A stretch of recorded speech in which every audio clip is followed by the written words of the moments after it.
Dia, pessoal. Agora, nessa nossa reunião da EDAL, a ideia é falarmos um pouco sobre modelagem da informação da construção. Dentro desse grupo todo, dentro da rede, nós temos uma série de especialistas aqui que têm se dedicado a esse tema da modelagem da informação da construção. E alguns deles vão apresentar aqui hoje algo de introdutório e depois explorar um pouquinho mais em profundidade esse tema. Então, a ideia é que hoje nós temos 4 apresentações. O Evandro, ele deve abrir, ele se apresenta rapidinho, ele deve abrir a sequência. Depois nós teremos o Alessandro e o Walter, que vão aprofundar o tema. Então, o Evandro vai fazer uma introdução, o Alessandro e o Walter vão aprofundar um tema, e eu devo fechar falando um pouquinho sobre o recente decreto e sobre todo o arcabouço regulatório, inclusive de normalização no Brasil. Então, situar um pouquinho o que está acontecendo do ponto de vista regulatório. A ideia, então, é que possamos, nessa primeira sessão, esclarecer um pouquinho da modelagem de informação da construção.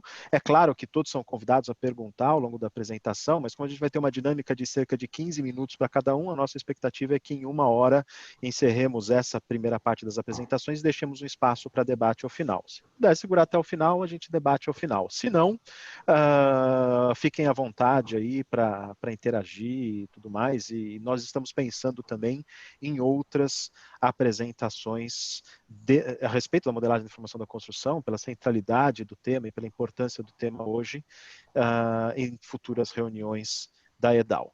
Ok? Então, é isso. Estou passando a bola para o Evandro agora. Evandro, se puder se apresentar, vê se consegue compartilhar sua tela direitinho. Eu vou ficar aqui no operacional. Já vejo que o Bruno está me perguntando um negócio aqui. Vamos ver se eu vou apoiando o pessoal para ir entrando. Manda bala. Vendo minha tela por enquanto já? Estamos vendo aqui. Legal, gente. Bom dia a todo mundo.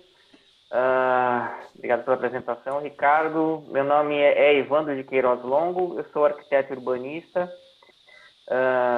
Fiz também um MBA de Gestão Estratégica de Empresas. E trabalho também numa revenda Autodesk hoje, a Mapdata. Vou falar um pouquinho hoje, destacar um pouco, né, um pouco do histórico, né? Vamos falar hoje aqui, minha ideia é tratar um pouco do histórico e brevemente, né, tratar brevemente no histórico e alguns conceitos do que é o BIM efetivamente, tá?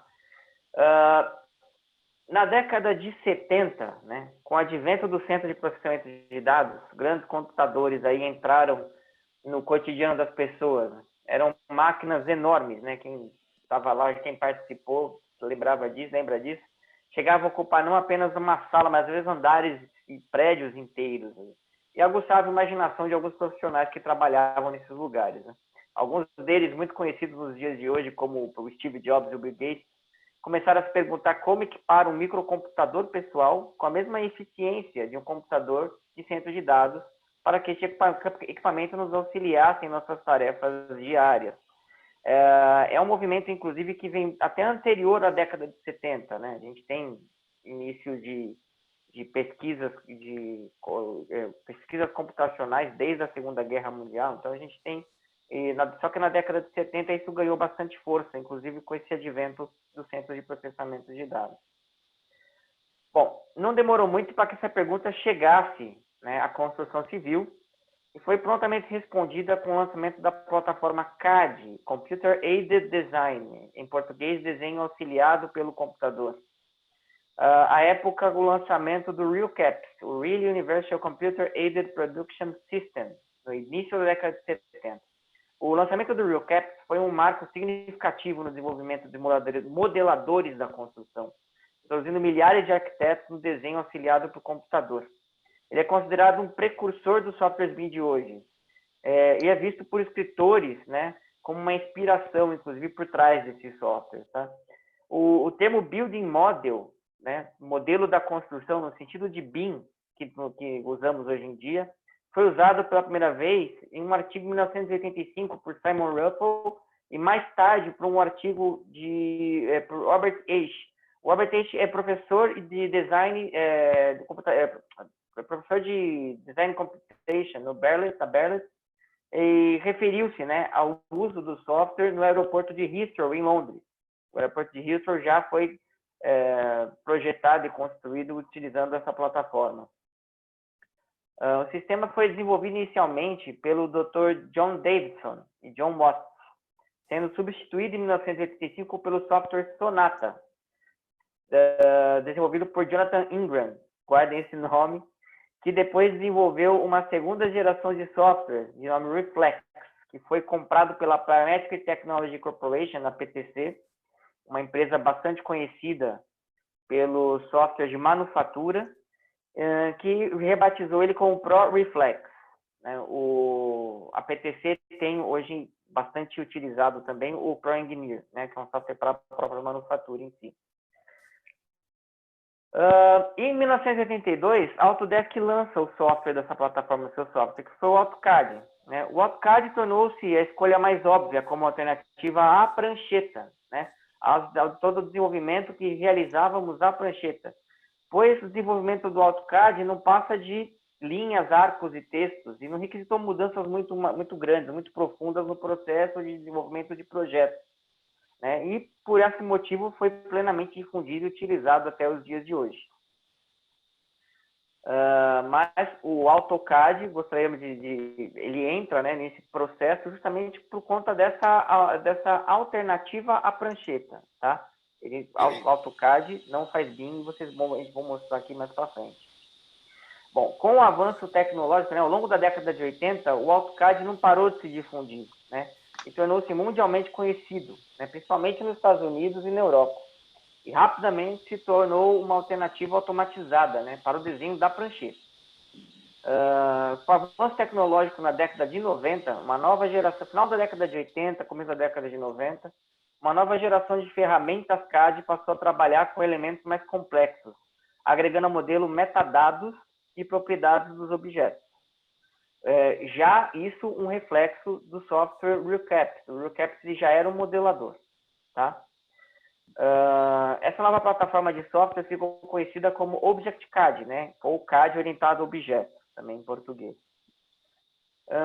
E vários softwares, né, nessa altura, possibilitavam a criação de modelos mais complexos, como o Vectorworks, que chamava MiniCAD, né? Foi rebatizado como Vectorworks em 2000 e pouquinho. Software da empresa da Nemetschek. O ArchiCAD já também já atuava nessa época com desenho orientado, que é justamente da empresa Ungra Graphisoft, e o Architectural Desktop e o Building Systems da própria Autodesk. Mas muitas limitações ainda faziam dos modelos, né, pouco consistentes e integrados com esse processo de construção. Restrições referentes principalmente ao processamento das máquinas, os modelos acabavam ficando muito pesados, e o próprio intercâmbio das informações. Né?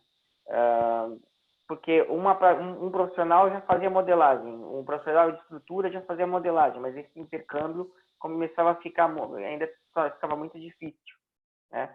E alguns profissionais começaram a buscar melhores saídas, né, para esse desenvolvimento desses projetos.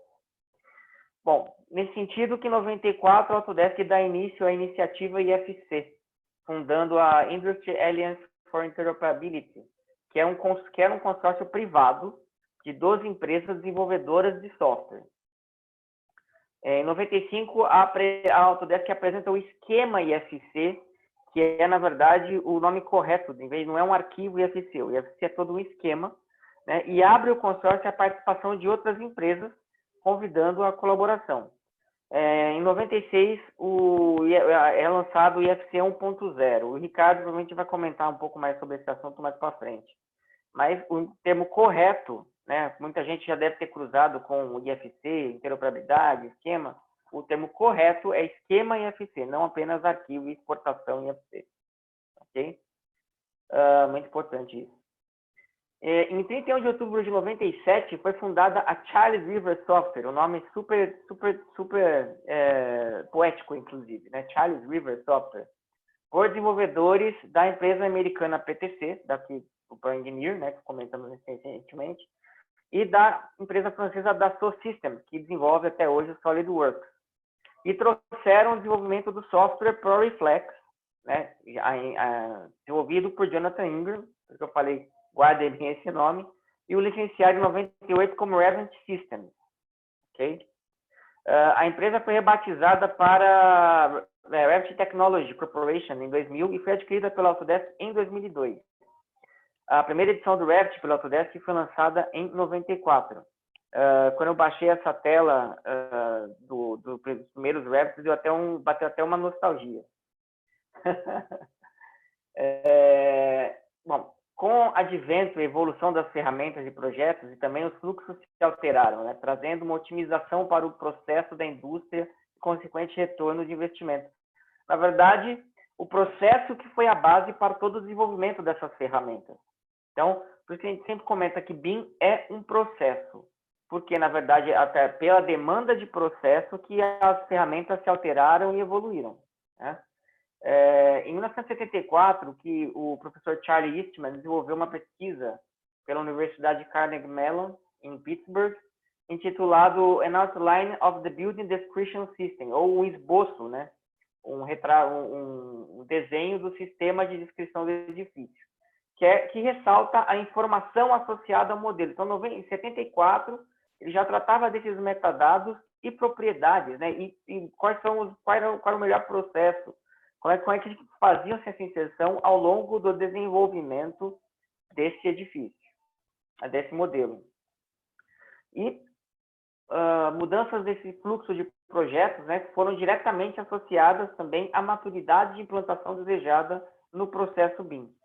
Então, o conceito se disseminou bastante após a divulgação do BIM Mandate do Reino Unido, que passou a exigir BIM nível 2 para todos os projetos públicos, desde o aniversário de 38 anos do Ricardo, brincadeira, o aniversário do Ricardo de 2016, 4 de abril, tá? E aí eles começaram, né, eles pegaram todo esse arcabouço de ferramentas que surgiam e todos os processos e todos os meios de colaboração de projetos e colocaram e chamaram de níveis de maturidade. Então, para começar, esse gráfico, né, de Mark Brill e Marvin Richards, ele ficou bastante conhecido justamente por conta desse BIM Mandate do Reino Unido. Eu vou tratar assunto tratado, o Ricardo vai tratar mais para frente também. E o primeiro nível é o nível 0, que é o nível de CAD. Como eu disse lá anteriormente, o CAD foi uma ferramenta lançada para automatizar a prancheta. Né? Todo o processo que fazemos na prancheta continuávamos fazendo também no AutoCAD, continuamos até hoje. Tá? Então, o AutoCAD não faz BIM. O melhor que você use é o AutoCAD. O AutoCAD, a ferramenta AutoCAD não faz BIM. Ok? O BIM começa no nível 1, com ferramentas, com elementos mais complexos e fluxos de trabalho específicos para determinados escritórios, determinadas equipes. Então, uma equipe trabalha em nível 1, por quê? Utiliza uma ferramenta como o ArchiCAD, por exemplo, que vai automatizar o jeito dela melhorar os seus fluxos internos.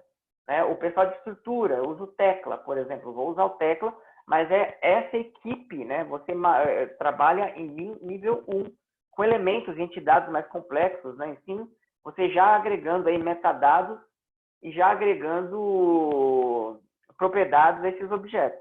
Mas é para aquela equipe especificamente. Então, é o fluxo de trabalho, né, que demandou determinada ferramenta que foi desenhada para determinada equipe, para determinada disciplina. O BIM, só que quando você começa a falar, uma empresa já trabalha em BIM, eu trabalho já com software BIM, outra empresa já começa a trabalhar com outro software também, de fazer elementos mais complexos, e assim sucessivamente, dentro de uma grande contratação. Então, você tem, por exemplo, dentro de um ecossistema de projetos, aí a gente precisou também colaborar esses modelos, e aí que surgiu também o BIM nível 2, e a gente começa já também a trabalhar com o modelo de conceito federado, tá? Então, esse modelo de conceito federado, onde cada ferramenta consegue exportar de alguma maneira o seu modelo e fazer com que uma equipe, que a gente consiga federar esses modelos para também tratar de assuntos e tarefas específicas à coordenação de projetos, e obras, tá? Aí que surge o conceito de modelo federado, BIM nível 2, que é o BIM colaborativo, que é o BIM que todos os BIM mandates, a boa parte dos mandates públicos e privados também acabam exigindo a partir de então, tá? Que é onde efetivamente vai trazer os melhores resultados para todo mundo, uma vez que a cadeia toda consegue trazer os seus ter ganhos na feitura dos projetos. E também agora amplia-se, né, com internet das coisas, nuvem e tudo mais, a gente começa a ampliar para o BIM nível 3 e falar não só de modelos federados, mas também de modelos integrados. Ou seja, todo mundo começa a trabalhar no mesmo banco de dados. O nosso modelo BIM, na verdade, ele é um grande banco de dados. É um banco de dados que guarda informação, ou seja, ele guarda os metadados, propriedades daqueles objetos e também a modelagem deles, ok? Ele é um grande banco de dados. Então, esse banco de dados, todo mundo com a internet, com a ajuda da internet e nuvem, você começa já também a trabalhar todo mundo começa a integrar e trabalhar nesse mesmo banco de dados. Segunda linha de evolução, né, muitas ferramentas surgiram na tentativa de melhorar a coordenação e colaboração entre os projetistas, gestores, fórmulas de BIM Collab, BIM Max, etc. e tal, criando protocolos e relatórios que ajudassem na comunicação desses problemas, né? A Building Smart, a comunidade citada desde o início do histórico lá, que também foi fundada lá, na verdade ela foi rebatizada como Building Smart em 2008, é responsável por criar padrões neutros de interoperabilidade e criou alguns protocolos como o BCF, que é o BIM Collaboration Format, e os MVDs, os Model View Definitions. Model View Definitions que são grandes, entendam que são grandes mapeadores, vamos assim dizer, para que a gente consiga exportar um arquivo no esquema IFC para determinado fluxo de trabalho, que vai suportar determinado fluxo de trabalho e intercâmbio de informações, tá? Então, a Build Smart que é responsável por esse tipo de desenvolvimento. Então, existe um BCF e os MVDs que ajudam a gente a colaborar dentro do padrão federado, né, do BIM nível 2, exportar alguns relatórios dessas informações e os MVDs que ajudam a exportar IFCs melhores. Nesse sentido, também a Autodesk criou a plataforma BIM 360, né, onde você já tem a rastrear, você consegue, além de exportar e colocar todo mundo para colaborar dentro de um mesmo nicho, você consegue também ter a rastreabilidade dessas informações e colocar efetivamente para todo mundo colaborar, integrando os modelos num ambiente comum de dados, ok? Então, isso também é um dos últimos, muitas dessas ferramentas que utilizam BCF, BIM Collab, Autodoc, por exemplo, aqui no Brasil nós temos também, todas elas já estão fazendo, inclusive, parcerias com a Autodesk e pode também agregar o BIM 360 em suas plataformas para ter esse ambiente comum de dados, que a gente consiga visualizar o modelo ali, seja no celular, seja no iPad, em qualquer lugar também. Bom, esse foi um rápido histórico, né? Espero não ter passado muito do meu tempo. Mas a ideia de estarmos falando de BIM hoje, gente, não é pura e simplesmente por conta da evolução das ferramentas.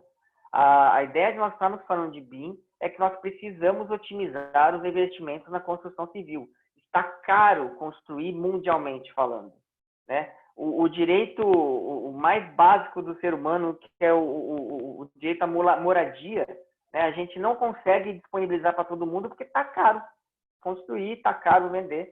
Então, o BIM ele vem com essa ideia de a gente otimizar os investimentos para que a gente consiga, né, minimizar as perdas da construção civil, né, em obra, que nós temos um número aqui de 30% apresentado pelo Sinduscom, né, e outros números indicam várias perdas no processo tradicional de desenvolvimento de projetos, tá?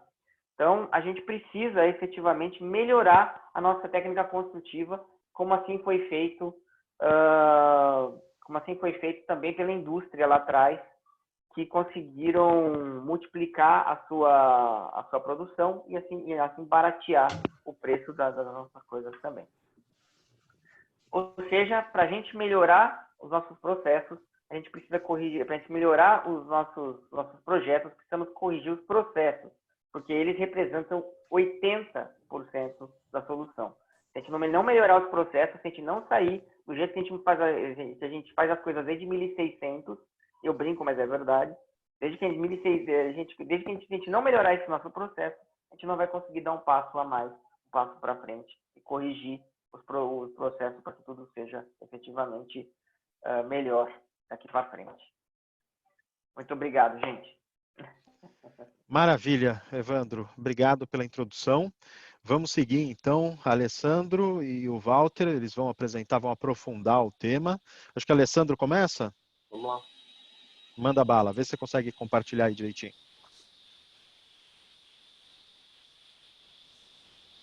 Ver se aparece aqui. Boa, já vejo a sua tela aqui. Bom, pessoal, bom dia. Deixa eu pôr aqui em modo de apresentação. Meu nome é Alessandro, também tenho especialização em gestão de projeto e estou mestrando agora em arquitetura, onde meu tema é cidades inteligentes, né? Vamos lá. Bom, eu vou começar essa questão dos desafios até pegando um gancho do Evandro. Hoje a construção civil, ela se diz como indústria, mas infelizmente ela não segue grandes padrões industriais. Ou seja, é difícil você implantar algumas regras, e principalmente da questão de metodologia dentro da construção civil. Acredito que nós todos aqui como projeto, para a gente é muito claro isso, mas quem lida com linha de frente de obra sabe que tem muitas variáveis. E uma das coisas que o BIM tenta fazer é exatamente zerar essas variáveis. Antes de colocar esse conto, eu gosto de falar até para quem já está mais tempo no projeto, o seguinte: o BIM, na verdade, é tudo aquilo que a gente fazia antes do CAD. De você reunir todo mundo, de você discutir as coisas, ou seja, gastar mais tempo em desenho, em prancheta, antes de ir para a obra definitivo. Né? Acredito que, embora eu tenha pego ele desde o início, e vou até cutucar um pouco o Ricardo, mas eu acredito que houve um grande buraco, né, dessa transição da prancheta para o CAD. Acho que ele ficou meio solto. As compatibilizações de projeto, tipos de, usos de escalas, enfim, cabia a gente transferir o que era feito na prancheta para o campo, e o campo ficou encarregado de fazer compatibilizações e definições do projeto, e acredito que aí possa ter tido uma lacuna.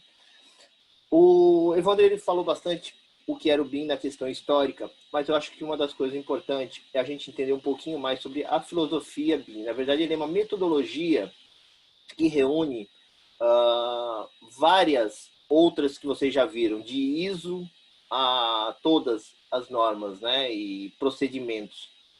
Então, vou pôr esse conto aqui rapidinho, que acho que ele ilustra bem e fecha com o que a gente vai ver lá na frente. Então, era uma vez 6 amigos, todos cegos, moravam na Índia, terra de um dos maiores animais da Terra, os elefantes. Naturalmente, não tinha a menor ideia de como era um elefante. Um dia estavam sentados a conversar quando escutaram um urro. Um deles disse: "Acho que está passando um elefante pela rua." Outro disse: "É a nossa oportunidade de descobrir que tipo de criatura é esse elefante." E todos foram para a rua. Posto isso, sentaram-se novamente, juntos, e foram falar sobre o elefante. Então começaram todos a discutir com exaltação à beira da violência física. Cada um insistia que tinha razão. Afinal, não tinha tocado com suas próprias mãos o corpo do animal. O dono do elefante ouviu a gritaria e decidiu ver o que era aquela confusão. Cada um de vós está correto no que afirma, segundo o que foi dado a conhecer, mas cada um de vós igualmente errado, disse ele, e continuou sentenciando. Um homem sozinho não consegue saber toda a verdade, só uma pequena parte dela. Porém, se trabalharem juntos, cada um contribuindo com a sua parte para a formação do todo, aí sim podem obter sabedoria. E isso é exatamente o que acontece com o BIM hoje. Estamos navegando, escutando, e várias verdades e mentiras são contadas sobre ele. Então, dá para a gente fazer essa analogia que somos os cegos em torno desse elefante. Discutimos intensamente sobre o que é BIM e sua capacidade, qual é a melhor ferramenta, quais suas implicâncias, mas o que perdemos de vista é justamente qual o motivo para qual ele surgiu. E ele surgiu exatamente para essa troca de comunicação, colaboração, integração, junto com a tecnologia, para que a gente tenha melhores resultados e mais assertivos, né? E o que é e o que não é BIM? E aqui um quadrinho bem resumido do que é e do que não é BIM. Então, BIM é uma combinação de softwares e processos e políticas. Necessariamente, não é só Autodesk que tem, não é só... Enfim, o que existem são softwares que atendem ao que o Evandro comentou, essa questão de parametrização, trocas de informação, modelagem tridimensional. E aqui eu puxo uma sardinha realmente para o Revit. Eu entendo que a Autodesk foi muito sagaz na hora que ela implanta o Revit, porque ele segue e te obriga a seguir, mesmo você não sendo uma pessoa familiarizada com o BIM, os procedimentos e as etapas que o BIM solicitam, né? Então, por isso que talvez essa questão de ele ter tomado até um sinônimo de BIM. Quando falo em BIM, a pessoa acha que é só aprender Revit, que ela já é uma pessoa em BIM. Mas, na verdade, é porque o software foi muito inteligente na questão de te obrigar a seguir essa sistematização. Então, BIM é uma nova forma de trabalhar, propondo um mindset diferente, porque ela muda essa questão hierárquica de trabalho. Então, você pode ser líder de projeto em qualquer momento do projeto, de acordo com a sua capacidade e especialização. O processo de desenvolvimento e uso da geração de modelos computadorizados. Processo de projeto colaborativo. Costuma-se dizer muito que, da palavra BIM, a letra mais importante realmente é o I, da troca de informação. Isso em várias palestras e várias leituras que vocês fizerem, vocês vão ver exatamente isso. O que não é? Ele não é simplesmente um software, você não baixa ele, não é só Revit, não é ArchiCAD, não é CAD, não é nada disso. Ele não é um software, ele é um processo, uma metodologia. Ele não é só saber fazer modelo 3D. Esse modelo 3D tem que te dar alguma informação. Ele não é a solução para todos os problemas, porque, na verdade, com ele você vai debater esses problemas na prancheta antes de ir para a obra. E outra coisa que as pessoas confundem, ele não é um projeto rápido. No CAD você senta, desenha e em 2 horas, 3 horas você tem um esboço do que você quer. Quando a gente fala em BIM e não fala em software, a gente fala em debater interferências, debater processo. Então é um projeto, com cara de projeto, você leva mais tempo questionando na prancheta e tirando as dúvidas antes de tomar a sua decisão. Então, se ela é uma metodologia tão eficaz, eficiente, por que estamos atrasados? Temos alguns entraves. Desinformação. E desinformação não de desconhecido, de desconhecimento, e sim de informações equivocadas, enfim, debates que levam para uma coisa ou outra, mas não leva realmente ao que é essa metodologia, como isso funciona e que ganhos você viria a ter com ela. Uma insegurança do novo. A gente sempre fica com esse pezinho atrás. Acredito que muitos que fizeram a transição da prancheta para o CAD também não botaram fé e por muito tempo falaram assim, não, prefiro desenhar à mão do que ir para o computador. Então essa insegurança do novo também é uma barreira muito forte para nós. Não é para mim, sou muito pequeno para isso. Meu escritório tem 2, 3 pessoas. Eu não uso, não tenho por que usar essa metodologia. Isso é só para os grandes. Equívoco total. Você, por ser metodologia, quanto menor, mais fácil você implantar. É um investimento muito alto. Depende. Investimento, quando a gente usa o termo investimento, a gente não pondera simplesmente valores. A gente empodera, na verdade, a questão do que ele agrega para mim, né? O que eu estou me beneficiando com esse investimento. O que eu ganho, então, usando o BIM? E ele é só mais um software. Na verdade, uma das coisas que você ouve muitas vezes de formas erradas as pessoas falarem, os colegas falarem, é que ele é uma evolução do AutoCAD. E não tem nada a ver com isso. Em alguns estudos realizados, são apontados alguns fatores pessoais que ajudam e dificultam essa implementação. Entre eles, dificuldade em trabalhar em equipe simultaneamente. Acredito que isso é um fator pessoal que vem desde o CAD, desde a mão. Realmente o trabalho em equipe não é para todos, infelizmente. Escassez de mão de obra especializada. Isso é fato. Eu vou contar um breve aqui meu.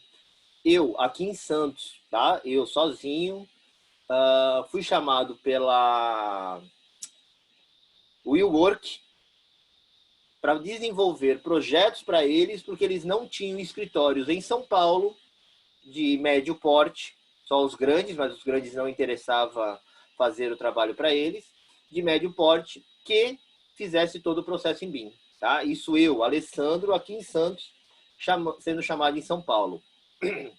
Então, para mim, para quem não conhece aqui a região, Santos é uma cidadezinha pequena, porém com muita gente. Tá? É um bairro de São Paulo com praia. Falta de autonomia dos profissionais em resolver a difícil transformação dessa mudança de pensamento e conscientizar que a transição é crítica para todos, mas é indispensável para a difusão. Fatores de tecnologia, equipamentos. Para você rodar BIM, realmente você precisa de equipamentos um pouco melhores do que esses nossos computadores domésticos.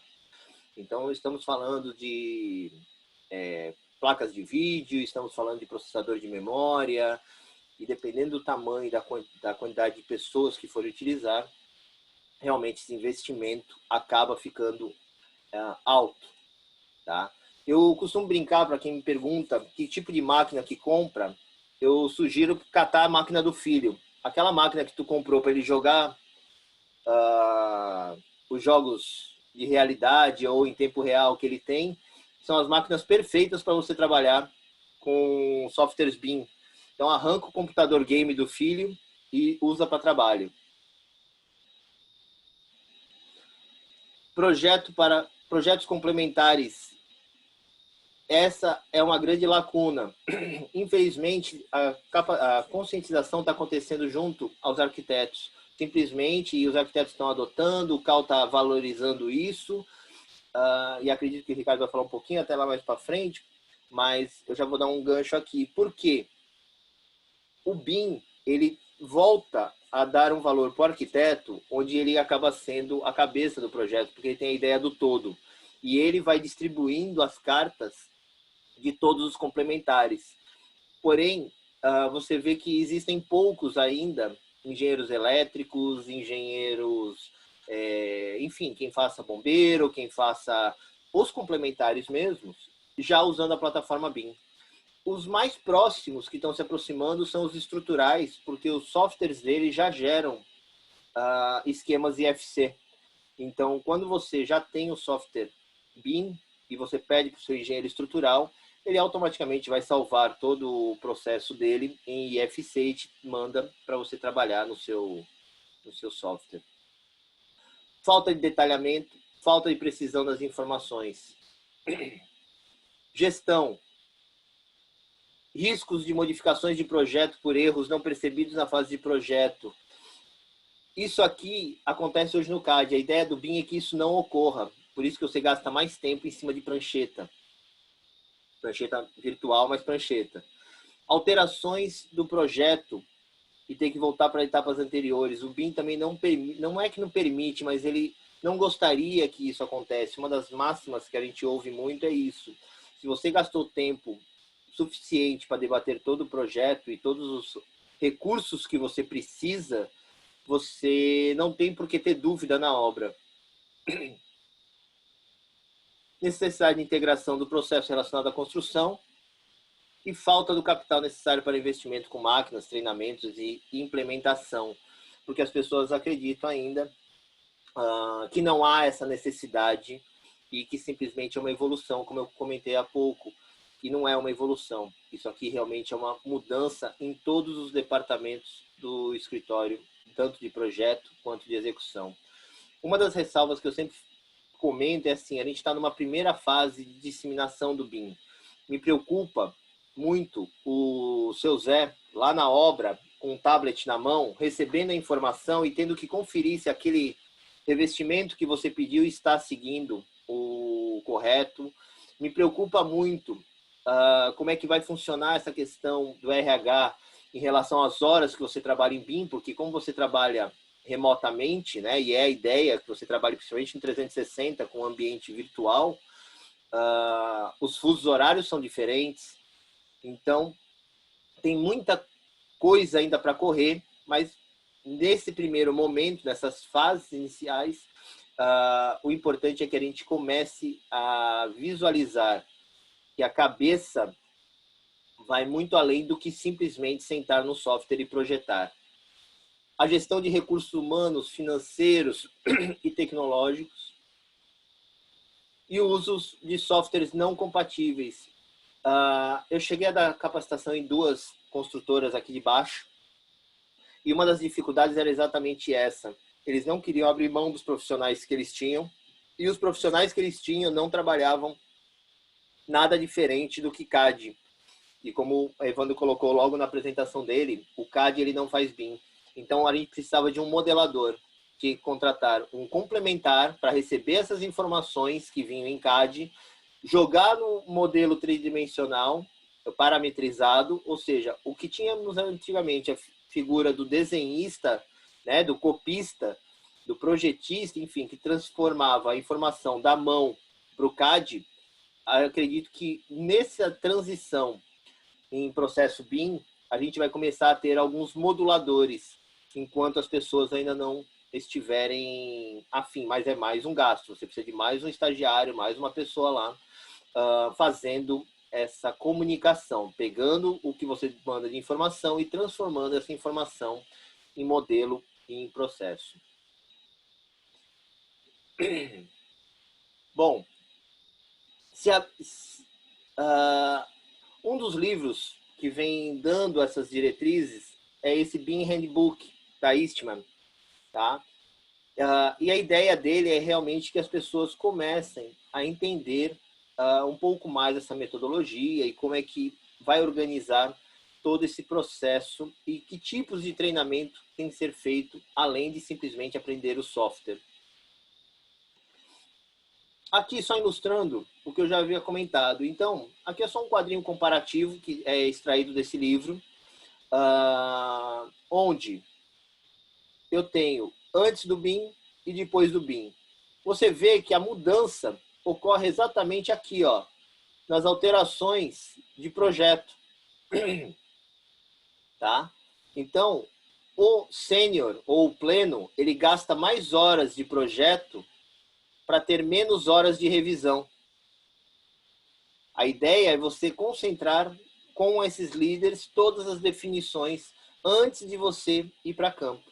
Poxa, Alessandro, mas isso está sendo repetitivo. Sim, a jogada é essa, é você ter decisões na mesa antes de você ir direto para o campo. Então, você vai gastar mais tempo em projeto e definição. Sabe-se que, na prática, o BIM traz inúmeros benefícios nas fases de design e construção. Entretanto, o uso inteligente da metodologia provoca mudança significativa no relacionamento, comunicação e contratos legais. Enquanto o BIM oferece novos métodos de colaboração entre os envolvidos, surge com isso desafios na formação de equipes efetivas. Uma das coisas que vou citar da própria WillWork que ela exigia para os escritórios eram equipes dedicadas para cada implantação deles. Então, eu não poderia ter um escritório com 3, 4 profissionais para fazer todos os projetos da WillWork. Eu teria que ter equipes específicas para cada implantação dele, tá? Então, isso no primeiro momento assusta, mas se você pensar, é a cabeça indústria. Você tem grupos de processo para atenção total e dedicada de implantação, para que nada escape, ou pelo menos minimize assim o máximo que for possível.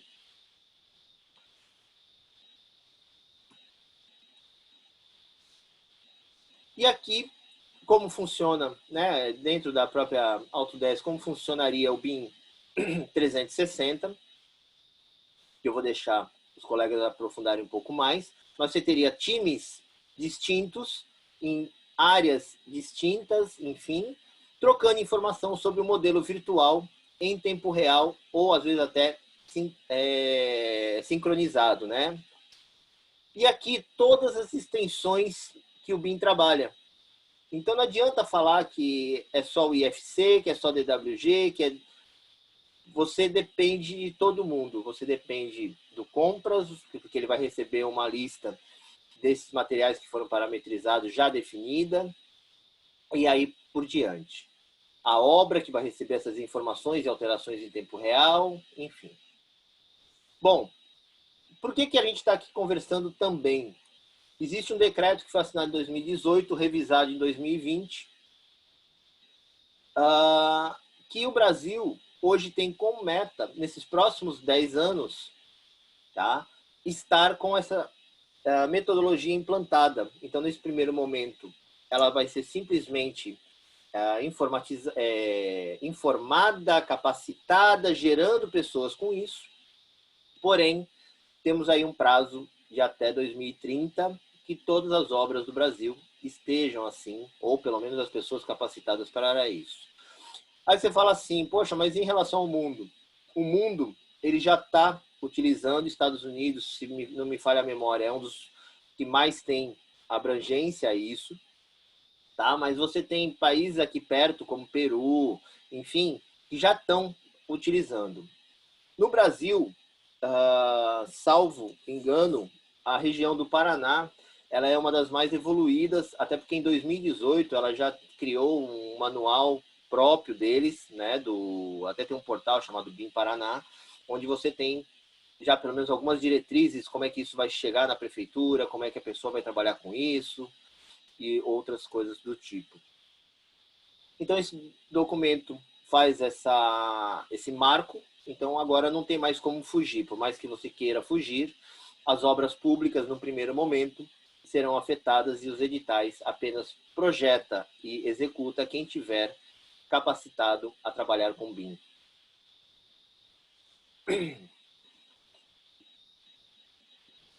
Então, o Brasil ele já vem criando parcerias com algumas escolas, isso ainda não entrou no nível superior em algumas regiões, falta esse conhecimento dentro da academia. Eu já comentei algumas vezes, a gente até bateu já uma bola, eu, Ricardo, Evandro, enfim, que a gente está formando desempregados, porque a molecada que está saindo da engenharia e da arquitetura ainda está vendo ou muito superficial, mas não está vendo de forma assertiva o trabalho dentro de BIM. E estamos falando em 10 anos, essa galera que está se formando agora, ela já está atrasada, né? Então, isso é uma coisa a ser trabalhada de forma melhor. Como é que isso vai acontecer dentro da academia e dentro dos órgãos públicos. Bom, esse entrave. Então, o maior desafio, como conclusão, de uma implantação de novas tecnologias se dá em alterar a forma como os engenheiros trabalham e como eles adotam essas novas práticas. Os líderes, como eles na construção civil estão acostumados a desenvolver métodos próprios, isso também complica, porque você não vai trabalhar método próprio, você vai trabalhar uma metodologia já testada e assertiva, só que para isso você precisa estar com a cabeça aberta e preparado para fazer essa mudança de chave.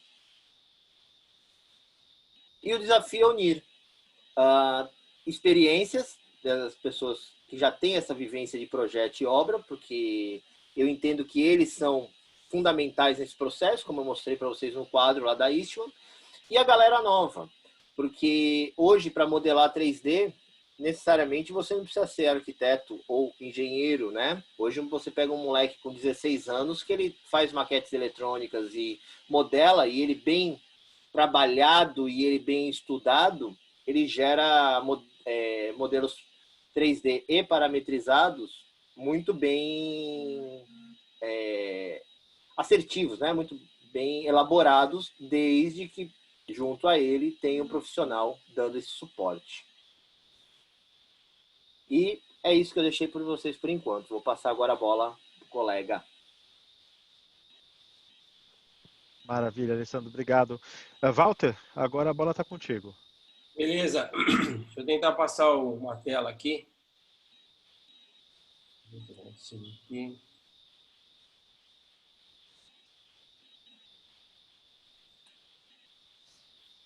Aqui vai, tá aparecendo aí? Isso.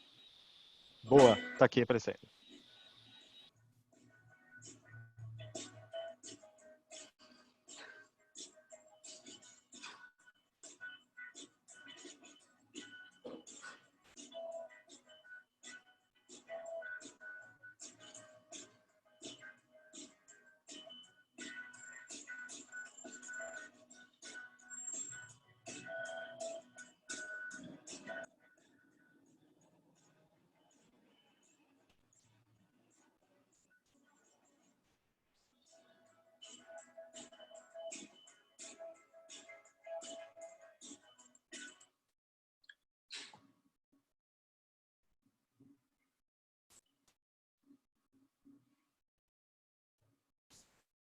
Aqui.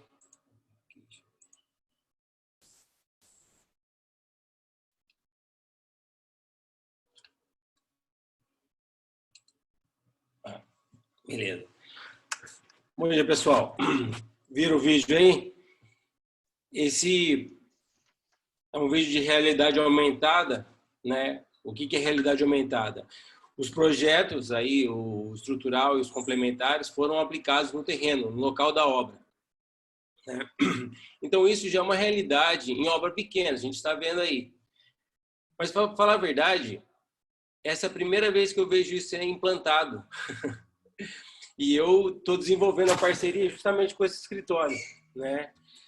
Porque eu sou um profissional, eu estou 24 anos formado, 24 anos fazendo parte da Associação de Engenheiros e Arquitetos, aqui de São José dos Campos, e tentando me aprofundar em tecnologia, melhorar a construção, melhorar meu projeto.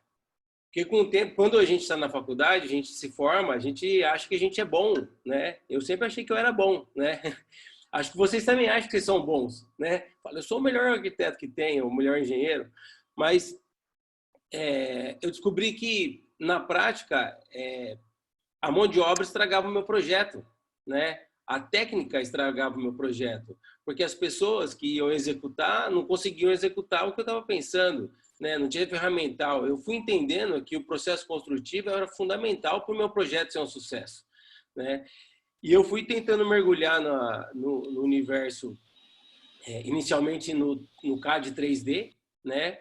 Através de um software de apoio dentro do CAD que me facilitava para executar o 3D. Só que daí tudo bem, eu saí da prancheta, né? Fui para o CAD 2D, depois eu fui para o CAD 3D, só que mesmo assim ainda falta informação, né? E o BIM veio, né, para trazer o que faltava. Então, assim, quando eu faço uma parede, o BIM ele traz o que tem naquela parede. É uma parede de tijolo, tijolo cerâmico, é de bloco, steel frame, sei lá, drywall, o que é aquela parede? Então, essas informações estão contidas no BIM. E, mais do que isso, como tem que ser feito, né? Porque o resultado do nosso desenho, da nossa criação, ele só é real quando ele se materializa, né? Quando ele está construído e quando você tem um usuário ali dentro. E às vezes, mesmo você fazendo isso, tem aquelas patologias. Puxa, umidade ascendente, sei lá, telhado com a inclinação errada, né? Eu acho difícil a gente errar a inclinação, mas na verdade o telhado, ele tem o desempenho do telhado vai gerar uma goteira lá dentro, coisa que não estava prevista, e puxa, essa parte de manutenção, como é que você vai resolver isso depois, né? Então o universo, para mim, o universo BIM, ele nasce desde o meu conceito, na minha criação, até o usuário, né? Então nisso passou a construção, né? E depois você vai ter um usuário, vai ter manutenção, né? Para mim, o BIM significa o manual do carro, né? O projeto BIM, no final, ele é o manual do carro. Se você tiver um problema, poxa, uma luz não está acendendo, você vai ver no manual, é o fusível em tal lugar, né? Aí você vai lá e conserta.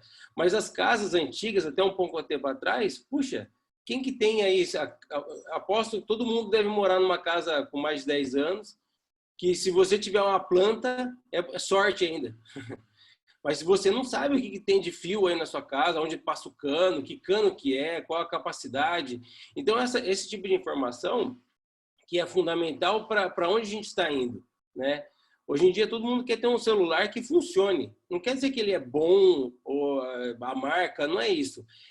Você quer que ele funcione, ele tem que te atender. E a casa, a construção, também tem que te atender, né?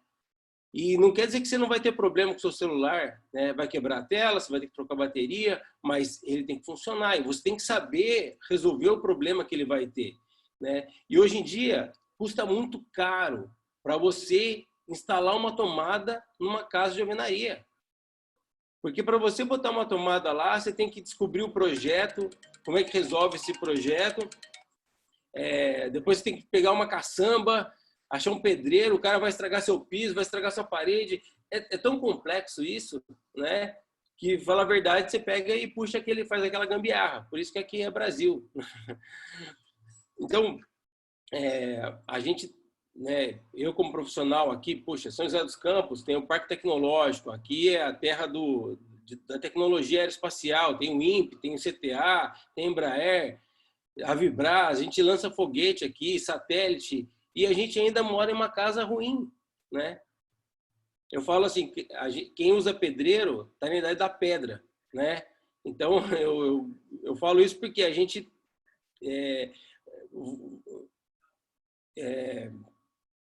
trabalha com profissionais, a gente não tem mão de obra qualificada, né? Se você tiver um carro aí, não precisa ser muito caro, mas um carro de acima de 50 mil, 100 mil, que é uma média de carros entre 50 e 100 mil, você não vai levar esse carro numa oficina de um cara com um alicate e um arame para consertar, né? Mas a pessoa vai construir uma casa de 200 metros, ela vai custar 400 mil reais. E ele larga na mão de um pedreiro, de uma pessoa que tem uma bicicleta lá, que ele conhece. Então, assim, não faz sentido para mim a pessoa não acreditar nos profissionais, né? Então, a gente está num momento de valorização profissional, né? A gente precisa que as pessoas entendam a importância do arquiteto e do engenheiro na produção dos projetos, e construção é coisa séria, né? E se a gente não busca essa valorização, o mundo vai acabar, né? Mas a gente tem que buscar a valorização profissional. Eu antigamente achava que a gente tinha que qualificar o pedreiro, mas na verdade isso é utópico, né? Porque pedreiro é uma profissão que não é valorizada. Ninguém quer ser pedreiro. Fala assim, nossa, eu quero ser pedreiro. Pedreiro, quando o cara não sabe fazer nada, ele vai ser pedreiro. E a gente não pode aceitar isso. Por quê? Porque esse cara que vai executar o seu projeto. Então, a gente está numa fase que você vai precisar de técnicos. Técnicos, por isso que eu gosto de tecnologias construtivas modernas, que é o steel frame.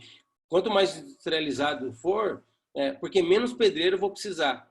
Ou seja, menos problemas eu vou ter, problemas tradicionais, eu vou ter outros problemas, né? Mas os problemas tradicionais eu vou deixar de ter. Então, o vídeo que eu mostrei apresentava uma realidade aumentada, que a primeira vez que eu vi isso foi no chocolate do meu filho, o chocolate surpresa.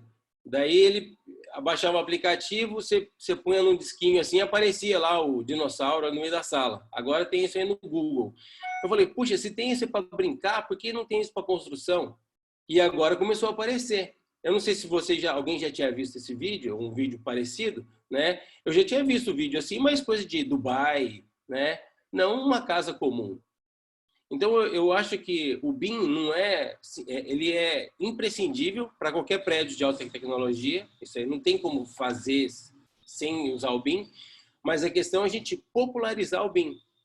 Que o BIM seja para reformar a edícula da sua tia, né? Para você, o que for, isso tem que estar em BIM, isso aí é necessário, né? E por quê? Não é uma vontade minha, mas é uma questão ecológica, uma questão racional, uma questão de segurança. Tudo que está envolvido, a inteligência está na mão de um profissional, porque a gente tem responsabilidade. No final, não importa quem executou, né? Estou aqui com o presidente aqui da nossa associação e a gente, que é conselheiro federal do CREA, e o que interessa para a justiça é quem é o responsável. Então, quem executou? Se é sucesso, né, é o profissional. E se é fracasso, é o profissional. Então, como é que a gente busca esse sucesso? A gente busca o sucesso através de um projeto bem feito. Não tem como estar errado. Todo mundo está vendo, é colaborativo, está integrado, está correto, está dimensionado, né? E a execução depois tem que ser de acordo com o que está projetado. Então, se tiver alguma interferência, alguma coisinha, a gente vai resolvendo. Isso sempre vai existir. Mas é muito mais fácil de identificar o problema, né? E a gente ser o sucesso. Eu também dou aula, né? Então, na escola, a gente tem aquela dificuldade de... o aluno, ele sabe muita coisa, ele sabe operacionar, às vezes, o software, mas ele não sabe a técnica, né? Então, a distância, né? Como é que você cria um ambiente de qualidade? Ele cria um ambiente. Isso é fácil fazer 4 paredes aí e tal. Isso é super fácil, colocar uma cama. Mas para ser funcional, ter qualidade, demanda outros conceitos, né? E isso a gente tem que mostrar que o BIM é coisa séria. Não é o brincar de 3D, né? Brincar de 3D tem outros brinquedos, mas pode até brincar com isso. Mas para a construção, a gente tem que identificar o responsável, tem que fazer o projeto com a técnica, né? E a gente precisa inserir isso na escola, né? E tirar a cara de brinquedo, né? E sim de uma ferramenta importantíssima e fundamental para a nossa profissão. Então é isso, pessoal. Vou passar aí para o Ricardo Bianca. Valeu. Maravilha, Walter. Obrigado. Obrigado a todos aí que já introduziram o tema. Eu vou, então, compartilhar a minha tela para passar, então, algumas... Aqui, screen só um segundinho aqui. Para passar algumas informações, principalmente sobre o arcabouço regulatório. Deixa eu voltar aqui, PowerPoint, ok.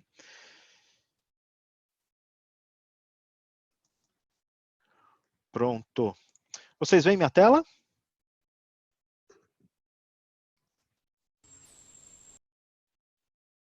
Joia. Tranquilo aqui, cara. Pode passar. Tranquilo? Então vamos lá.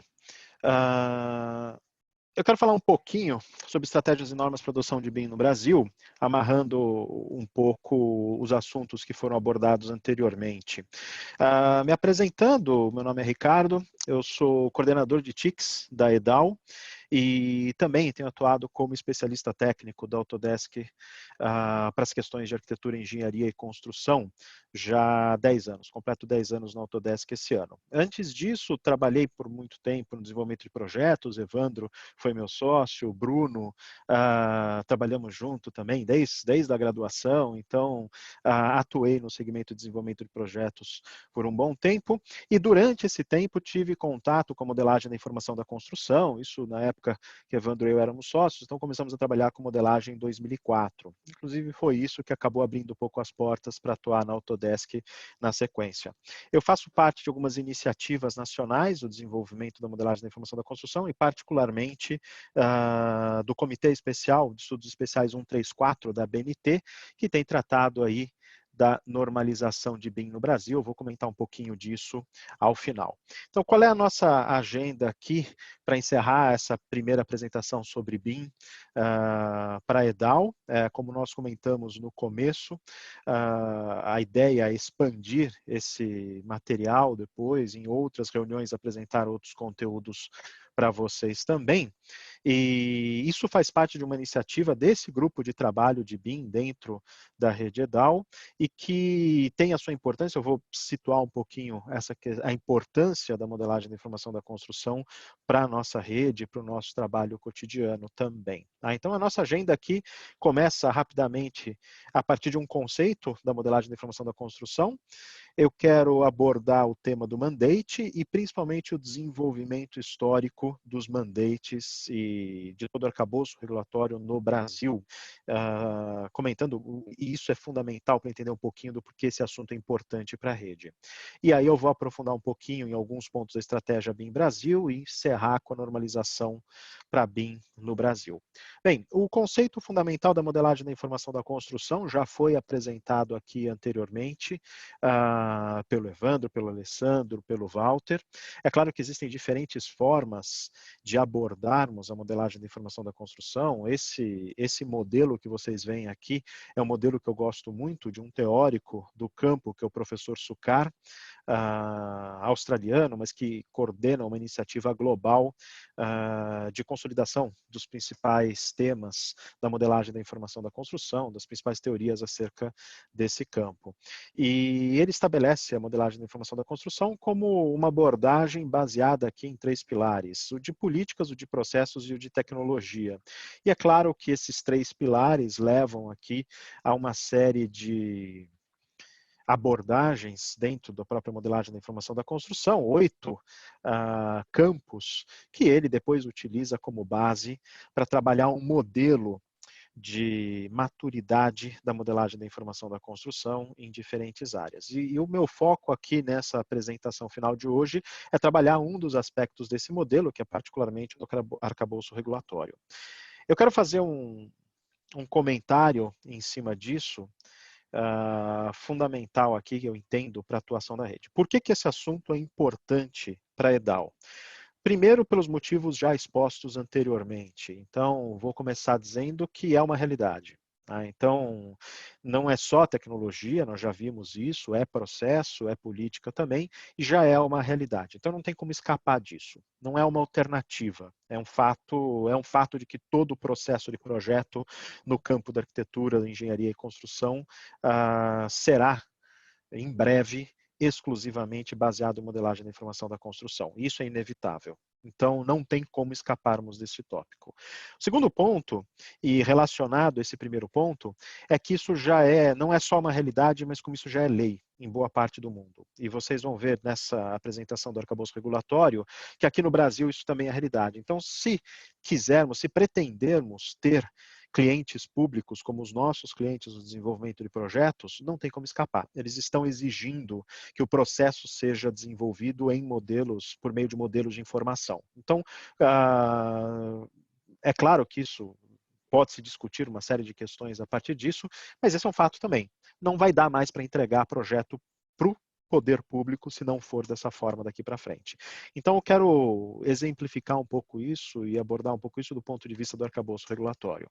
Aqui a gente tem uma linha do tempo do que aconteceu de relevante no campo da modelagem da informação da construção no Brasil nesses últimos 10 anos, essencialmente. Então, eu vou abordar alguns desses pontos e, simbolicamente, eu elegi aqui a fundação do Comitê de Estudos, da Comissão de Estudos Especiais 134 da BNT, responsável pela normalização de BIM no Brasil, em 2009, como ponto de partida.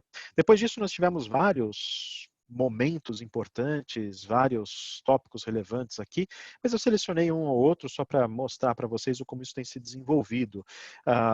Desde um marco muito importante, o primeiro Seminário Internacional de BIM do Sinduscon de São Paulo, em 2010, até a publicação de alguns documentos que hoje são referência também no segmento, como o Guia BIM das BEA de São Paulo, o primeiro fascículo publicado em 2013, outro segundo fascículo já foi publicado, isso em 2015, e a ASBEA está para publicar um terceiro fascículo. Nós atuamos junto à ASBEA também num workshop recente baseado em técnica de Design Thinking para consolidação de informações aí do terceiro fascículo, que vai tratar fundamentalmente de contratação em BIM.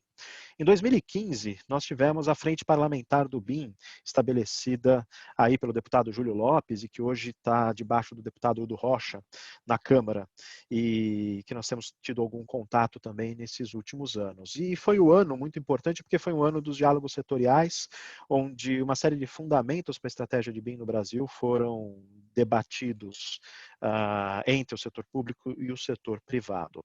Em 2017, nós tivemos o lançamento dos guias BIM da CEBIC, uma importante bibliografia aqui para quem quiser, depois passo essas referências, está tudo disponível online, mas que traz muita informação sobre BIM, sobre adoção de BIM, implementação e principalmente muita informação teórica aqui.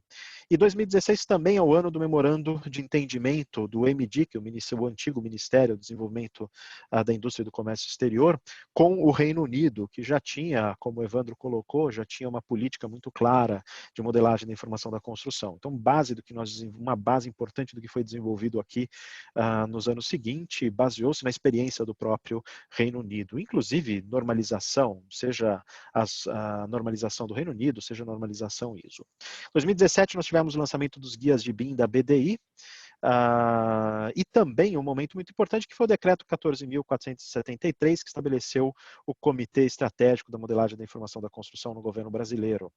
E esse comitê levou à publicação da Estratégia de BIM no Brasil em 2018 e a publicação do decreto 9.377, que estabelece o Comitê Gestor da Modelagem da Informação da Construção dentro do governo brasileiro e toda a estratégia aí para os 10 anos seguintes, ou seja, de 2018 a 2028. O primeiro prêmio BIM da administração pública aconteceu em Brasília nesse ano, lá no Salão Verde do Congresso Nacional, onde pudemos acompanhar aí o destaque dos principais órgãos públicos trabalhando com modelagem da informação da construção. Em 2017, o decreto 9.983 substitui o 9.377 por uma questão burocrática, essencialmente por conta do revogaço do Bolsonaro. Foi preciso decretar novamente o que já havia sido decretado. Em 2020, nós tivemos o importante decreto 10.306, que essencialmente é o primeiro BIM Mandate federal do Brasil. Esse eu vou abordar um pouquinho mais em detalhes na sequência. E a ele segue aqui a portaria 1014 do Ministério da Infraestrutura e a portaria normativa 56 do Ministério da Defesa, que eu também vou rapidamente comentar na sequência. O que é um BIM Mandate? Né? Eu estou falando de BIM Mandate e talvez isso não fique claro. Em teoria, e aqui eu vou puxar uma definição do BIM Dictionary, que é essa iniciativa, faz parte das iniciativas do professor Sucar, ele diz o seguinte: um BIM Mandate é um conjunto de requisitos de troca e entrega de informações estipulados por uma autoridade reconhecida, por exemplo, um governo ou um ministério, em um país, estado ou região. Esses requisitos de informações, Information Requirements, incluem o uso obrigatório de ferramentas e fluxos de trabalho de modelagem da informação da construção em projetos de tamanho e ou valor especificados ou entrega de ativos digitais especificados em uma ou mais fases do ciclo de vida dos ativos. O mandato BIM geralmente é baseado em guias, protocolos ou padrões publicados. O mandato BIM entra em vigor a partir da data em que é aplicado e não na data em que foi anunciado. A aplicação pode ser feita por meio de uma diretiva de compras, códigos aplicáveis ou uma lei específica. Então, teria muito o que dizer a respeito desse conceito, mas eu quero simplificar aqui e dizer que, em outros termos, um BIM Mandate, um mandato BIM, é como nós chamamos uma exigência de um processo BIM por parte de um contratante público ou, por extensão, privado também, e, por extensão, o documento que formaliza e detalha tal exigência. Então, nós temos essas duas acepções do termo propriamente dito. Eles já são comuns no mundo como um todo. Existem mandatos, diferentes mandatos nos Estados Unidos, por exemplo. Um dos mais importantes é o da GSA, a General Services Administration, que cuida dos edifícios públicos nos Estados Unidos, que já há muitos anos estabelece padrões para entrega de modelos de informação para quaisquer obras públicas nos Estados Unidos. Existe um mandato bem muito importante do Reino Unido, que eu comentei, faz parte aí de toda a bibliografia base para o que foi desenvolvido no Brasil na sequência, e sim, existe na América Latina. Nós temos alguns mandatos importantes, como por exemplo do Corfo, no Chile e em outros países da América Latina em desenvolvimento, e no Brasil pode-se chamar o Decreto 10.306 como o primeiro grande mandato do governo federal. É claro que nós temos mandatos anteriores nos diferentes níveis estaduais, municipais e organizações diferentes. Aqui tenho acompanhado processos em muitas delas e nós temos dezenas de exemplos que podem ser citados. Obrigatoriedade por parte do metrô, se nós quisermos, por exemplo, desenvolver projetos de estações para o metrô, não tem saída, tem que ser em BIM, tem que ser via modelo, porque isso é obrigatório no metrô. Mesma coisa com CPTM, mesma coisa na FDE, se quisermos desenvolver escolas para FDE, é obrigatório trabalhar com modelos de informação, então também, mais uma vez, não tem escapatória. No Sul, como foi colocado, os 3 estados do Sul estão aliados em relação a isso, então a partir de agora, quaisquer projetos para os estados do Sul também exige-se o desenvolvimento por meio de modelos de informação. E no nível federal mais amplo, além de outros muitos exemplos que eu poderia passar, no nível federal mais amplo isso também é uma realidade, isso foi consolidado no 10.306, lançado agora em 2 de abril de 2020. Agora, para situar o 10.306, eu quero comentar um pouquinho da estratégia BIM-BR, lançada pelo governo federal, no decreto 9.377, e que por extensão também é detalhado, estava presente aí no site do Ministério do Desenvolvimento da Indústria e do Comércio Exterior, que hoje faz parte aí do Ministério da Economia. Então, vocês vão encontrar essa documentação online também, para quem quiser eu tenho esses documentos. O que é a estratégia BIM-BR? Ela estabelece algumas metas e alguns indicadores. Por metas, nós temos o seguinte: aumentar a produtividade das empresas em 10%. Tá? Então, aquelas que trabalham em BIM. Nós já vimos que a modelagem da informação da construção, ela é uma realidade. Tá mil, né? Opa, acho que tem um som aberto aí. Deixa eu ver se tudo certo. Não sei de quem é. Deixa eu deixar aqui. Bem, vamos lá. Nós já vimos que a modelagem da informação da construção, ela é uma realidade. E ela traz resultados muito concretos, e poderíamos abordar esses resultados em detalhes aqui com vocês, se vocês tiverem interesse. Mas os cientes desses resultados, hoje já consolidados na literatura acadêmica, inclusive, o governo pretende, então, aumentar a produtividade de empresas em 10%, reduzir os custos das obras públicas em 9,7%. Para vocês terem uma ideia, isso ainda é muito modesto, porque a meta do Reino Unido na redução de custos de obras públicas foi de 20%, tá? Segue sendo em 20%, aumentar em 10 vezes a adoção da modelagem da informação da construção, hoje formalmente ligada, hoje na realidade em 2018, tá, formalmente ligada a 5% do PIB da construção civil. Então a meta era 50% do PIB naquele momento. E elevar em 28,9% o PIB da construção civil, ou seja, utilizar a BIM como uma estratégia para alavancar também a construção civil no Brasil. O roadmap estabelece alguns marcos importantes entre 2018 e 2028, eu vou comentar rapidamente quando for falar do decreto aqui, mas isso está em detalhes na estratégia BIM Brasil, não vou entrar agora em detalhes a respeito de cada um dos itens, mas vocês vão encontrar aqui também um eco daqueles 8 itens do modelo teórico do professor Sucar, que serviu de base aí para todo o discurso, para toda a discussão estratégica que aconteceu nesses anos, conforme eu coloquei na linha do tempo. Então, quais são os objetivos da estratégia BIM-BR? Vou passar rapidamente. O primeiro é difundir o BIM e os seus benefícios por meio de ações de capacitação, por meio de ações de difusão. Isso já está acontecendo em larga escala. O segundo objetivo é coordenar a estruturação do setor público para a adoção do BIM. Isso também já está acontecendo. Nós temos uma série de mandates pontuais análise, nós temos jurisprudência, nós temos licitações, nós temos compras já alinhadas com isso, então tudo isso já está acontecendo de uma forma bastante intensa. O terceiro objetivo é o de criar condições favoráveis para o investimento público e privado em BIM, linhas de financiamento, inclusive. Isso ainda não avançou muito, está sendo discutido, nós temos um grupo de trabalho inclusive com a Caixa Econômica Federal, para abordar muitas dessas questões, envolvendo algumas consultoras importantes, a própria MRV, a Direcional, Tenda, que atuam muito no segmento da habitação popular. Então, a habitação popular ela é um segmento daqueles nos quais nós também não conseguiremos atuar daqui para frente, se não for com modelos de informação.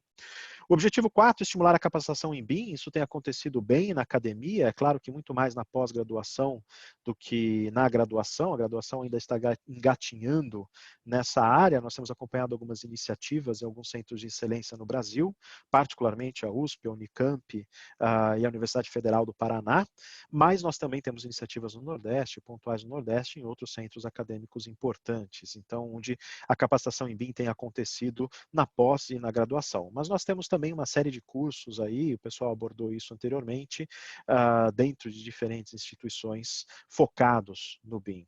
O objetivo 5 é de propor atos normativos que estabeleçam parâmetros para as compras e contratações públicas com o uso do BIM. Está acontecendo aos poucos, não tão evoluído quanto os outros objetivos comentados aqui. Objetivo 6 é desenvolver normas técnicas, guias e protocolos específicos para a adoção do BIM, e isso tem acontecido, como eu falei, nós já temos mais de 10 anos do Comitê de Estudos Especiais, a Comissão de Estudos Especiais 134 da BNT, e muitas normas, inclusive, já publicadas. Então, quem quer trabalhar com BIM, quem vai trabalhar com BIM, já tem um corpo normativo sólido publicado. Objetivo 7 é desenvolver a plataforma Biblioteca Nacional de BIM, já desenvolvidos e já lançados pela BDI, vou comentar isso rapidamente na sequência. Objetivo 8 é estimular o desenvolvimento e aplicação de novas tecnologias relacionadas ao BIM, muita coisa tem acontecido aqui, isso exigiria uma palestra por si só. E o objetivo 9 é o de incentivar a concorrência no mercado por meio de padrões neutros de interoperabilidade BIM, aqui entra a questão do IFC e outros esquemas que nós temos desenvolvido aí no mercado. Então, só alguns comentários rápidos, como eu falei, né? Em relação ao objetivo 5, já existem parâmetros para contratação de BIM, razoável extensão, tá? Então, desde a licitação do Banco do Brasil para os aeroportos regionais em 2013, que já exigia modelos de informação, licitações do BNDES, FDE já padronizou nisso, o governo do estado de São Paulo tem iniciativas, o COSUD, que é o Consórcio de Integração Sul e Sudeste, o portal de BIM do Paraná, para o qual nós temos atuado como consultores há algum tempo também, tem o caderno de desenvolvimento em BIM, ainda pouco maduro, mas é uma iniciativa importante, repetindo uma do estado de Santa Catarina, ainda pouco consolidada, iniciativas no metrô, CPTM, então nós temos uma série de exemplos no Brasil de parâmetros de contratação de BIM e desenvolvimento de uma jurisprudência já bastante consolidada. Objetivo 6, em relação a material normativo e de orientação, muita coisa aí aconteceu, os guias citados das BEA, da BDI, da CEBIC, a própria normalização brasileira já disponível aí para todos. Sobre o objetivo 7, então, já falei, então já foi lançada a plataforma Biblioteca Nacional de BIM, isso já está disponível, para quem quiser o link depois passamos aí para todos, mantida pelo governo federal e particularmente pela BDI. E o objetivo de 8, né, falando um pouquinho sobre novas tecnologias, o Evandro ele comentou um pouquinho sobre os 3 níveis da modelagem da informação da construção, e muita coisa tem acontecido, principalmente alinhado aí a nível 3. Objetivo 9, os padrões neutros já são uma realidade, nós temos debatido bastante a questão da interoperabilidade, para quem tiver interesse em se aprofundar, houve recentemente um webinar do Sinaenco sobre interoperabilidade com os principais players do segmento, eu pude contribuir representando a Autodesk, e está no YouTube disponível aqui nesse link, depois se vocês quiserem, é só procurar também webinar Sinaenco interoperabilidade, que vocês vão encontrar esse material para assistir, onde nós discutimos bastante sobre interoperabilidade, junto com o pessoal da Graphisoft, o pessoal da Bentley lá, o Gustavo e o Leonardo. Bem, sobre a estratégia BIM-BR, o decreto 10.306, alguns comentários rápidos aqui, antes de falar de normalização e encerrar essa rápida apresentação. O decreto 10.306, ele pode ser entendido como o primeiro grande BIM mandate federal do Brasil, apesar das iniciativas pontuais que eu já apresentei, e propõe, ou na realidade estabelece a obrigatoriedade de iniciativas de programas de abordagem e desenvolvimento em BIM para o Ministério da Defesa e para o Ministério da Infraestrutura. Ou seja, são 5 iniciativas dentro do Exército, da Marinha, da Força Aérea, e iniciativas da infraestrutura ligadas à Secretaria Nacional de Aviação Civil e ao DENIT. Então, existem obrigações desses órgãos agora em trabalhar com a modelagem da informação da construção. Essa implementação vai se dar de forma gradual, em 3 fases. Então, a partir de 1º de janeiro de 2021, o BIM deverá ser utilizado no desenvolvimento de projetos de arquitetura e engenharia referentes a construções novas, ampliações ou reabilitações, quando consideradas de grande relevância para a disseminação do BIM, nos termos do disposto no artigo 10. Já comento isso. A segunda fase foca em obras a partir de janeiro de 2024. E a terceira fase em operação e manutenção a partir de 1º de janeiro de 2028, quando então todo o ciclo de empreendimentos no Brasil, principalmente relacionados a esses órgãos, deverá ser obrigatoriamente baseado em modelagem da informação da construção. Quando eu comentei o artigo 10 ele estabelece a obrigatoriedade desses órgãos de publicarem estratégias BIM nos meses seguintes à publicação do decreto, inclusive dizerem quais serão as obras que serão as obras piloto dessa estratégia toda, né? Isso já tem acontecido com a portaria que institui o Comitê BIM de Infraestrutura e com a portaria do Ministério da Defesa que institui as obras de relevância para a disseminação do BIM no âmbito do Ministério da Defesa. Essa última portaria lançada agora, nesse mês de julho de 2020. Alguns pontos sobre as regras gerais do instrumento convocatório, é claro que eu não consigo passar sobre todo o decreto, mas só para focar aqui. Então, esse instrumento convocatório pretende definir, então, os níveis diz que é importante definir níveis de detalhamento de informação de objetos, solicita entrega de documentação do projeto em formatos proprietário e aberto, demanda profissionais habilitados ou com experiência ou formação em BIM, ou seja, não tem jeito, você precisa comprovar a experiência e a formação em BIM também para trabalhar nos termos desse mandate. E há uma definição neste decreto que no ato da contratação, os contratados devem renunciar em favor da administração pública aos direitos autorais sobre os serviços. De novo, essa questão, estamos falando dos direitos autorais e não os direitos autorais morais, que são aqueles inalienáveis de autoria de obra, tá? Então são 2 coisas diferentes. E para finalizar, esse é um histórico aqui das normas que já foram publicadas a respeito da modelagem da informação da construção. Esse é um evento inteiro que geralmente a gente faz de 2 horas falando sobre normalização. Eu só quero mostrar para vocês que aqui já existem normas publicadas e elas, alguns pontos de partida importantes para que vocês tenham conhecimento. O IFC é uma linguagem comum para essa normalização, então é importante conhecer o tema do IFC. A NBR 15965 é o sistema de classificação da informação apresentado hoje como formal e oficial para o Brasil, tá? Para ser trabalhado aí em todos os assuntos ligados a BIM.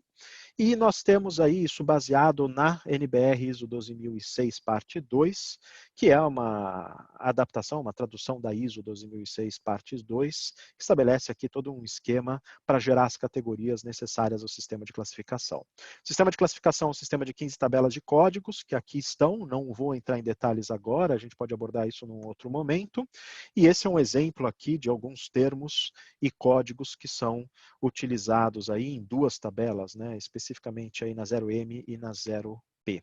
E é claro que isso tem que ser trabalhado dentro dos modelos de informação e existem orientações específicas para que isso aconteça. Esses comentários que eu fiz aqui, eles são uma versão resumida de um webinar que eu até comentei na rede há algum tempo, que é o do BIM Mandate Brasil, que está disponível hoje na página de webinars da Autodesk, para quem quiser aprofundar esse assunto.